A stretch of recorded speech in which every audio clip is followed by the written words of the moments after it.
జగన్మోహన్ రెడ్డి గారు చూసాము, మనము కోర్టులో పిటిషన్ వేయడం చూసాము. సెక్యూరిటీ పెంచాలి, నేను ప్రజాదరణ ప్రజల్లో తిరుగుతున్నాను కాబట్టి నాకు సెక్యూరిటీ, నాకు అపాయం ఉంది, నన్ను చంపాలని చూస్తున్నారు కూటమి ప్రభుత్వం.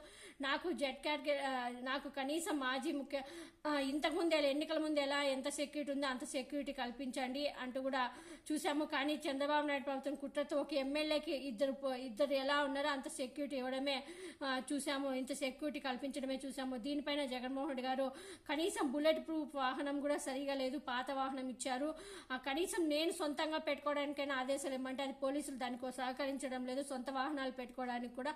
దీనిపైన మీరు స్పందించండి అంటూ కూడా పిటిషన్. దీనిపైన జెడ్ కేటగిరీ అంటే జెడ్ ప్లస్ కేటగిరీ సెక్యూరిటీ అంటే తెలియని హోంమంత్రి గారు, ఆమెకు పాపం హోంమంత్రి వంగల్పూడి అనితకి జెడ్ ప్లస్ కేటగిరీ సెక్యూరిటీ అంటే కూడా ఏదో తెలిసినట్లు లేదు పాపం ఆమెకి.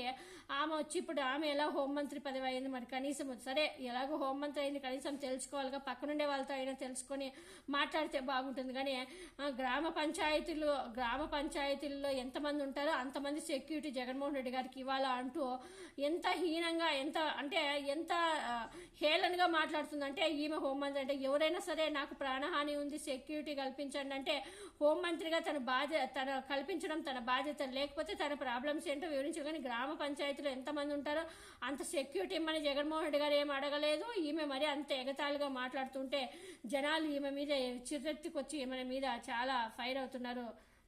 వినండి ఏం మాట్లాడుతుంది. చిన్న గ్రామంలో ఓటర్ల సంఖ్య నాకు తెలిసి ఒక గ్రామ పంచాయతీకి సంబంధించిన ఓటర్ల సంఖ్య అంటే ఒక గ్రామ పంచాయతీ అంతా సెక్యూరిటీ జగన్మోహన్ రెడ్డి అడుగుతున్నాడు అంటే ఒకసారి మనం కూడా ఆలోచన చేసుకోవాలి. ఈ రోజు కావలసిన మా డిపార్ట్మెంట్ వాళ్ళని అడగండి, ఎవరినైనా అడగండి, ఏదైతే ఎక్స్ సీఎం గా ఆయనకి ఇవ్వాల్సిన జెడ్ ప్లస్ సెక్యూరిటీ ఈ రోజుకి కూడా కంటిన్యూ అవుతుంది. సీఎం గా ఆయనకున్న సీఎం ఇంతకు ముందు ఆయన సీఎం గా ఎంజాయ్ చేసిన భద్రతని కల్పించమని ఇప్పుడు అడుగుతున్నాడు. ఒక ఎక్స్ సీఎం గా ఇవ్వాల్సిన భద్రత అంతా కూడా ఎక్కడా కూడా డ్రాప్ చేయకుండా యాజ్ టీజ్ గా మేము ఇస్తున్నాం. అటువంటిప్పుడు సీఎం గా ఉన్న భద్రత ఏం అడిగితే ఎలా ఇస్తారండి ఎవరైనా? ఎక్కడ కూడా ఏమి వైలేట్ చేయట్లేదు.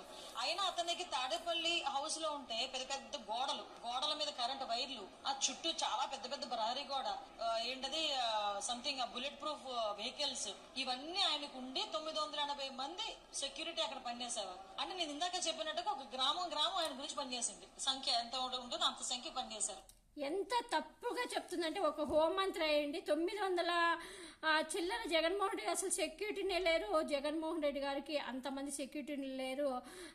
మరి ఇంత హోంమంత్రి ఇంత తప్పుగా మాట్లాడుతుండడం నిజంగా చాలా చాలా చాలా చాలా అంటే ఒక మనిషి కనీసం నీతి నిజాయితీ జాలి లేకుండా ఇంత అబద్ధాలు చెప్పడం అనేది చాలా తప్పు. అంత సెక్యూరిటీ జగన్మోహన్ రెడ్డి గారికి ఉంటే జగన్మోహన్ రెడ్డి గారు ఎందుకు పిటిషన్ వేస్తారు? కనీసము మాట్లాడితే ఇంకేమైనా దేవర్స్కి ఉన్న సెక్యూరిటీ కూడా జగన్మోహన్ రెడ్డి గారికి లేదు.